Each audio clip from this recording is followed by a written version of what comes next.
Una vez más les presentamos un novelón, editada por Destino, Un país con tu nombre, en el que van a disfrutar sobre sueños, sobre desengaños y sobre relaciones también. Alejandro Palomas, hola, muy buenas. Hola, ¿qué tal?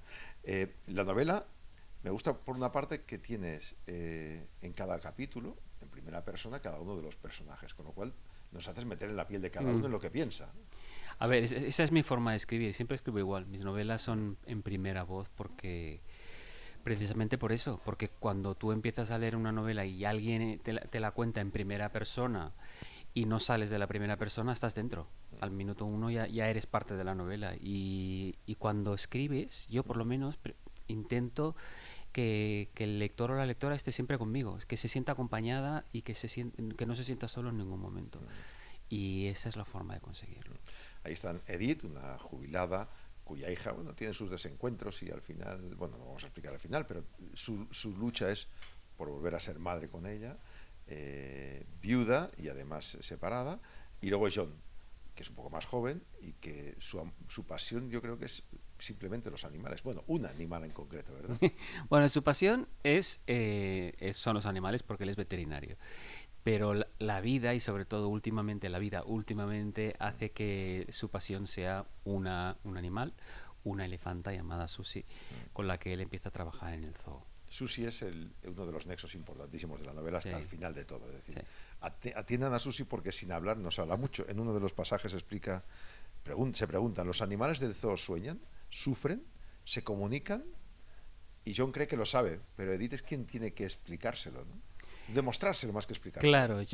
Claro, esa es la diferencia. Uno cree que sabe con la cabeza, pero tienes que saber con esto. Entonces tiene que haber una interconexión cabeza-plexo que John no tiene, porque es John, no es John. Bueno, sí, es No, verdad, no, no, es pero es verdad. que He eso me dicho gusta John que pase, porque porque, hay que añadirle una parte final a la palabra porque el de pequeño tenía un problema.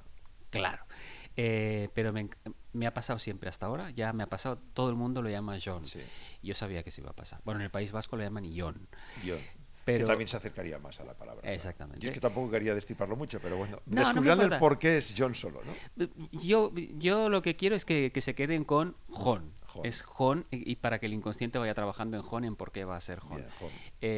Pero sí, Edith es la que, aunque aparentemente es la menos experta en realidad es la más experta en porque es la más madura.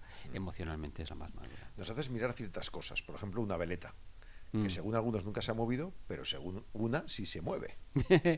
A ver, esa es la parte de magia que yo incluyo en todas mis novelas. Sí. Tienen que tener... Y también, ¿sabes qué pasa? Que yo eso lo incluyo también en mi vida. No concibo mucho la vida sin esa parte como de magia infantil. Entonces, el efecto Mary Poppins de una veleta que se mueve, que yo utilizo ya en otras Sí. novelas, eh, para mí es como el acción. Mm. Empieza la peli. Sí, es verdad, porque ahí siempre ocurre algo. Sí. Pero aquí la casualidad, bueno, la curiosidad es que para muchos no se mueve, para aún así es ahí donde juega el tema, igual que con los gorriones. Exactamente. ¿Sabes qué pasa? Que todo en esta novela, y yo soy el primer sorprendido, porque si yo tengo que hacerlo así, no sabría. O sea, si yo me propongo O sea, eso, fue fluyendo sobre la marcha, no me digas.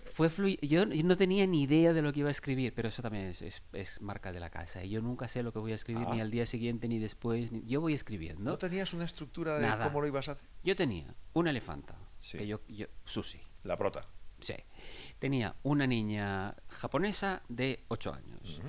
Tenía a Jon y tenía a Edith y a Mer y una aldea abandonada. Sí. Y a partir de ahí es como si te dicen, mira, con todo esto, hazme un edificio. Ujú. Entonces tú dices, Pues hostia. fíjate que, claro, yo viendo eso pensaba, este se ha puesto a estudiar la España vaciada para buscar ideas para... O A sea, ver, nada que ver no, con te eso. cuento una cosa. Yo vivo en una aldea, no vivo en un pueblo que tiene 8 casas. Entonces yo sé un poco de lo que estoy hablando Claro, cuando hablo del entorno en el que está construido la novela. los pueblos que se nos mueren y que hay que buscar algo para reactivarlos como ocurre en la novela. Exactamente, que para mí es el infierno. O sea, que para mí que Sí, pase eso es el infierno. ese es el Porque debate en los pueblos. En mi pueblo pasa lo mismo. ¿Permitiríamos que abrieran tiendas? No. ¿Permitiríamos que hagan una estación de esquí? No. Entonces moriremos. No sabemos. bueno, es aquello de, ¿nos hemos muerto hasta ahora? No, ¿no? Exacto, así Pues es. y entonces, pero te digo una cosa, hay sitios, yo he estado todo el verano en un pueblo del Baztán, del Valle del Baztán, Sí. en el Valle del Baztán no te dejan mover ni una piedra. Ya, es verdad. Por eso me gusta, porque Protegidísimo. son anti cambios. Sí. Está bien porque así proteges todo también. Pero es que luego cuando dices eso cuando el mundo habla de la España vacía o de la España Sí, vacía, vacía en mejor, sí. realidad hay que terminar la frase, porque estamos hablando de España vaciada de humanos, de personas. Bueno, claro. Pero es que está llena, Sí. está llena de De vida. vegetación y animales a tope. Está llena de vida. Entonces creo que es lo mejor que le puede pasar a una parte de nuestro país, que por lo menos esa parte natural se mantenga, porque si no lo vamos a destrozar todo. Eso es verdad. Volviendo a los personajes muy vitales, los vamos conociendo poco a poco, la manera que piensan, pues en una cena, por ejemplo, que vas y vuelves y vas conociendo más detalles, en una comida. Y todos tienen algo, no sé si que esconder o que aflorar, porque igual no se dan cuenta algunos de lo que tienen No se dentro. dan cuenta, no todos los personajes son conscientes de quiénes son y no secreto, porque no es un secreto, pero de algo que no se dice, de lo que no se dicen a sí Exacto. mismos. Sí, sí. Entonces, en el espacio que marca la novela, tanto temporal como espacial, eh, es como les das un margen para que Mm, ellos descubran todo lo que tienen que sí. descubrir, pero lo descubren a través del contacto con los demás. Exacto. A veces se le escapa en un texto que han apuntado mal en, en un papel, Sí, el o inconsciente te el traiciona, inconsciente, una ¿verdad? letra te traiciona. Ese es el tema. Ese es el tema. Ese es el tema. Sí. Y luego ella que busca el amor, porque al final lo que está buscando es volver a tener el amor por su hija, ¿no? Sí. La relación materno-filial en este caso es como una de las columnas vertebrales de la novela. Edith y Violeta, Violeta y Edith, esa relación madre-hija que yo conozco también Ujú, y que es tan habitual, ¿no? Madre-hija que se quieren muchísimo, ujú. pero que tropiezan constantemente la una en la otra. Todo el rato la misma dinámica de llamar a tu madre y que empezar bien una conversación y a cabo de 5 minutos ya topas con ella. Chocas, sí, Y sí, otra vez, y al sí. día siguiente otra vez, y otra vez. Hasta que un día pasa algo y tienes que confesarte de alguna Mm. manera. En esta novela, en Un país con tu nombre, hay un proyecto Ujú. que, bueno, cada uno descubrirá cómo termina ese proyecto, pero es un proyecto vital en el que se unen esfuerzos más mentales que físicos y hay mucha naturaleza, porque ellos están en la naturaleza, Sí. pero tú también llevas fuera de su ámbito espacial con objetivos naturalistas Ujú. a las otras personas, a los otros personajes que están allí y que van reapareciendo, ¿no? Pero siempre la base es biológica, es de amor por la naturaleza, ¿no? Sí, eso es muy Alejandro. Hace 10 años que me fui de la ciudad para irme a la naturaleza Qué suerte. y luego me di cuenta, viviendo en la naturaleza, que no vivo en la naturaleza, vivo en el mundo rural, que no tiene Sí, nada que ver con la naturaleza. claro, bueno. Y de eso me di cuenta cuando me fui a rodar un documental a Tierra de Fuego, a la naturaleza salvaje, y el primer día que yo estaba entre aquellos pingüinos, en aquel océano, con aquellas focas, con todo, pensé, tú te has equivocado. Tú lo que buscabas era silencio, no naturaleza. O sea, Claro, eso es, el mundo rural no es no, natural, no, es muy distinto. en efecto, sí. Jon está buscando motivos, cosas, Mm, y los va descubriendo, como tú bien dices, con una pequeña niña japonesa que también sin querer le va descubriendo él y ella y la profesora muchos temas que le van a llevar a entender también la vida.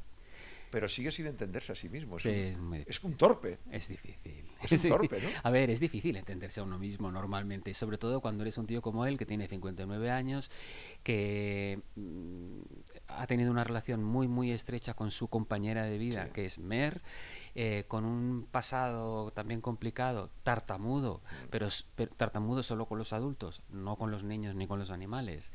Es un tío muy complejo. Sí. Entonces, cuando eres un tío muy complejo, llegas a los 59 años y tienes que replantearte cuál es tu sueño, pues te das cuenta de que no estás acostumbrado a esto, de que la sociedad o sea, de que el mundo no está hecho para que un tío de esta edad sueñe, no está hecho. Hablas de sueños porque realmente las grandes preguntas hay, ¿tú en qué sueñas? Sí. Y tú qué has pasado mal, ¿no? Para soñar. Al final todo el mundo persigue un sueño, todo el mundo debería perseguir un sueño. Mira, esa es la pregunta que se hace normalmente quien termina la novela y además es como muy intensa porque el feedback que recibo es ese, ¿no? Ostras, termino la novela y pienso, ¿y mi sueño? Claro, ese es el tema. ¿Cuál es? O sea, ¿cómo no me he preguntado nunca cuál era mi sueño? Y me refiero, cuando hablo de sueño me refiero a esa bala dorada que tenemos todos cuando somos pequeños, ¿no? Que los adultos te dicen, ay niño, no digas tonterías, Sí. eso no puede ser. Pero ese es tu sueño. Entonces, ¿Cuál es mi sueño? ¿Por qué no nos preguntamos nunca eso?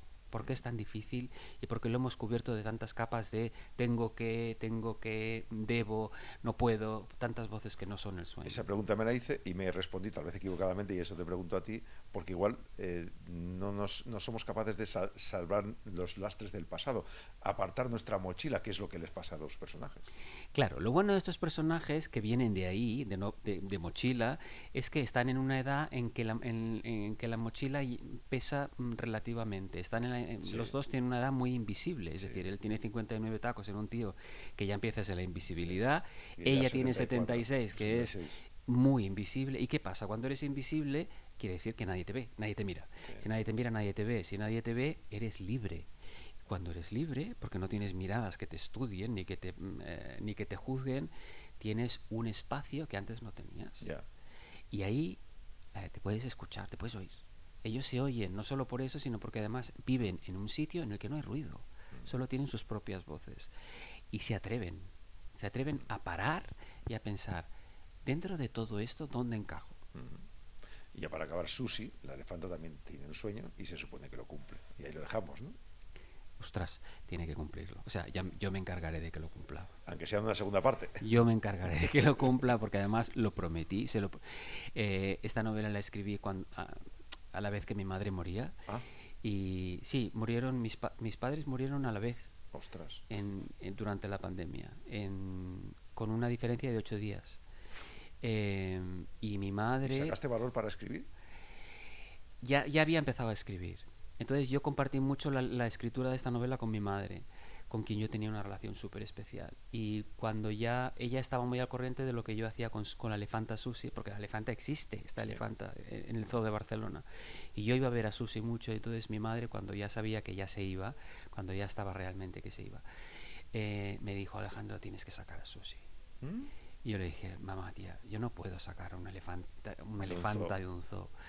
Entonces ella se rió y me dijo, me hizo algo conmigo que no había hecho nunca en su vida. Me dijo: prométemelo. Ostras. En el hecho de muerte. ¿Y cómo haces tú que no, o sea, cómo no le prometes algo así a alguien que se está Pues yendo? coges la novela, haces así y empiezas de cero, bueno, de mitad de novela, Y le dije: te lo prometo. y lo hiciste. Bueno, ahora quiero sacar a Susi. Ahora quiero sacar a Sí, Susi del zoo. bueno, claro. Pero realmente. Ah, bueno, eso ya es más complicado. Ahora quiero sacar a Susi del zoo realmente. ¿Y estás haciendo alguna campaña o algo? Bueno, estoy metido en muchas movidas. Sí, sí, sí. ¿Y hay un proyecto para llevarla a otro sitio? A un Físicamente, santuario. la Sí, Susi sí, del Zoo de Barcelona. a un santuario. A Susi y a sus dos compañeras. Sí. Un santuario en España. Sí, hay un santuario en el sur de Francia. Ah, vale. Sí, hay uno en Brasil, que es al que van los zoos de los los De elefantes de América. los zoos latinoamericanos, y hay otro en el sur de Francia que es donde tiene que ir Susi. Pues sería magnífico verte en una foto allí, La con verás. Susi en el santuario, La verás. y luego un segundo libro. La verás porque esto es una promesa que hice, con lo cual la tengo que cumplir. Pues yo te prometo, si lo haces, que yo me voy contigo a garbarte. Vamos. Nos vamos. Alejandro, un lujo, muchas gracias. A ti.